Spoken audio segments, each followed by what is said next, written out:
Тука-Тимур был сыном Джучи и младшим братом Бату. Вместе с Бату Тука-Тимур участвовал в завоевательном походе на запад.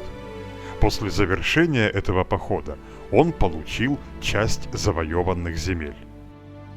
Тука-Тимуру достались Мангышлак в нынешнем Казахстане, Хаджи-Тархан неподалеку от ордынской столицы на Нижней Волге, а также область Асов, включавшая степи Предкавказья и Крым.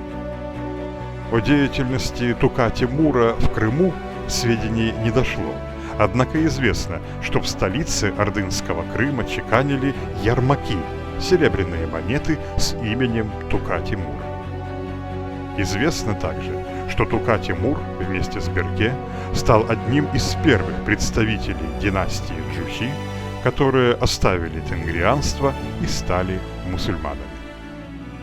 Когда Тука-Тимур умер, хан Мингу-Тимур назначил его второго сына Уран-Тимура наместником ордынских владений в Крыму. Уран-Тимур с одобрения хана в 1260-х годах заключил договор с генуэзцами, согласно которому итальянские купцы получили земли на Крымском берегу в обмен на отчисления с их торговли. Построенный генуэзцами город Кафа быстро разросся и разбогател. Налоги и сборы с его торговли стали важным источником дохода для всех последующих ордынских правителей и наместников Крыма.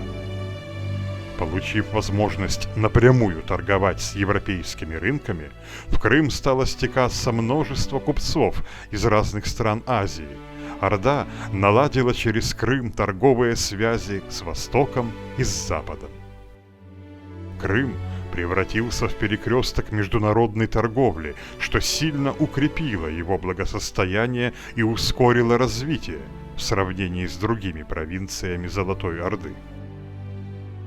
Из потомства Тука-Тимура впоследствии вышел целый ряд ордынских ханов, а также правителей государств, возникших после распада Золотой Орды, в том числе династия Гераев, правившая Крымским ханством.